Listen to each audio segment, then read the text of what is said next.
السلام علیکم جی، میں اصل میں پہلے بھی اس بات پہ کافی دفعہ اپنی رائے کا اظہار کر چکا ہوں۔ شاید دوست بھول جاتے ہیں، میں ونس اگین ایک بات کہوں گا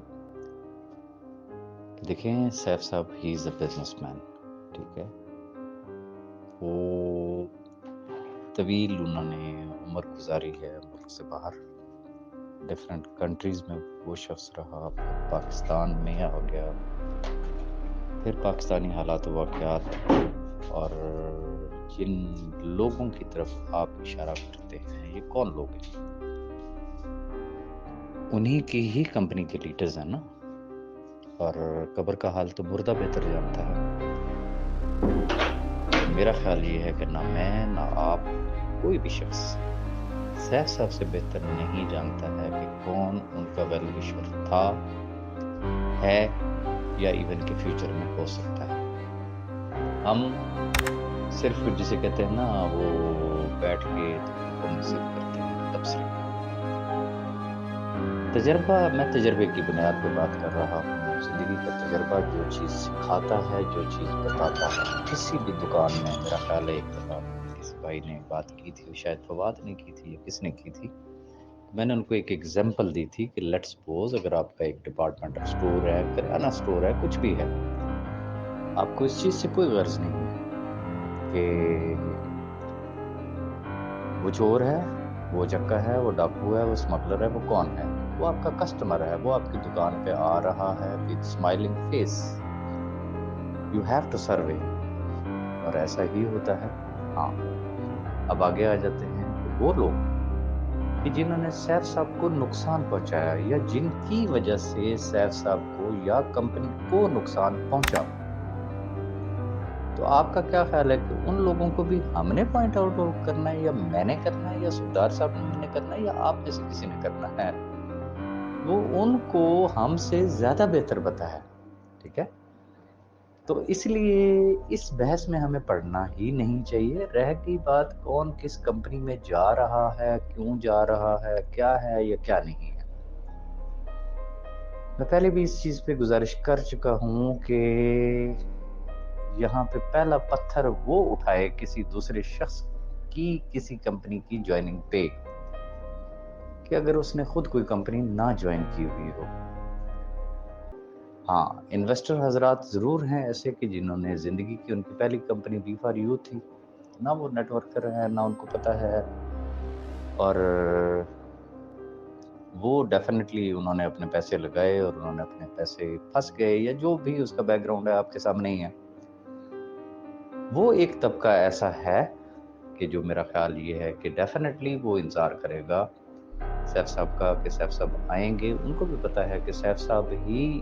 ان کے میٹر کو صرف ریزالو کر سکتے ہیں، کوئی اور نہیں کر سکتا۔ تو وہ تو یہ بات کرے کہ یار ہمیں ادھر پھنسا کے تو خود جناب دوسری کمپنیوں میں چلے گئے ہو۔ ایک شخص خود یک وقت 4 کمپنیز میں اگر کام کرے، یا کم از کم ایٹ لیسٹ ایک کمپنی میں بھی کام کر رہا ہو، تو میرا خیال یہ کہ اس کو ہمیں اس بحث سے نکل آنا چاہیے کہ فلانا کیوں چھوڑ گیا، فلانا کیوں ایسا ہے۔ اور ہم اگر پوائنٹ آؤٹ کریں گے تو ویری فرینکلی دیکھیں، ہی از اے سی او آف کمپنی، ان کے پاس کوئی بھی شخص جائے گا نا، تاجر آج جاتا ہے نا، میں کہتا ہوں جی میں کل جا کے ان کو 6000 بندوں کی لسٹ پکڑا دیتا ہوں، اے بھی ٹھیک نہیں ہے، اے بھی ٹھیک نہیں ہے، اے چور چکا، اے فراڈیا، اے فلانا، اے ٹیرا، انہوں نے کہنا ویل ڈن، شاباش راج صاحب، بڑی اچھی آپ نے ورکنگ کی ہے، بالکل آپ ٹھیک کہہ رہے ہیں۔ اس کو میرے ساتھ بحث کرنے کی ضرورت نہیں ہے، لیکن اس کو مجھ سے زیادہ بہتر پتا ہے کہ کون کیا ہے، کون اس کے اچھے وقت کا دوست ہے، کون اس کے برے وقتوں کا دوست ہے، کون اس کے مشکل گھڑی کا دوست ہے۔ ایک ایک چیز یہ ذہن میں رکھیے گا کہ ہم یہ سمجھتے ہیں نا کہ وہ شخص جیل میں بیٹھا ہوا ہے، جیل میں ضرور بیٹھا ہوا ہے، لیکن ان کو ایک ایک بندے کے بارے میں آلموسٹ ان کے پاس انفارمیشن ہیں، کس شخص کا کیا رول ہے، کس شخص کا کیا کریکٹر ہے، کس شخص نے اچھا کیا، کس نے برا کیا۔ تو اس لیے ہمیں ایموشنل ہونے کی ضرورت نہیں ہے، کوئی ایسی بات کرنے کی ضرورت نہیں ہے، اور وہ جسے کہتے ہیں نا خاموشی سب سے سستی، اور جو ہم وقت ان بحث مباحثے میں گزارتے ہیں وہی وقت اگر ہم دعاؤں میں گزاریں، اللہ کے حضور دعا کریں، اللہ پاک ان کے لیے بھی آسانیاں پیدا کریں، اللہ پاک ان 5 لاکھ خاندانوں کے لیے بھی آسانیاں پیدا کرے۔ بارہا کہہ چکا ہوں کہ اس نے کن کہنا ہے اور ہو جانا ہے۔ اگر کسی کو یہ بات سمجھ میں آ رہی ہے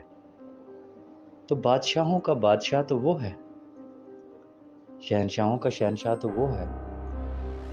اس کل کائنات پہ حکم تو اس کا چلتا ہے جس کا حکم چلتا ہے ہم اس کا ذکر ہی نہیں کرتے ہیں، اور جو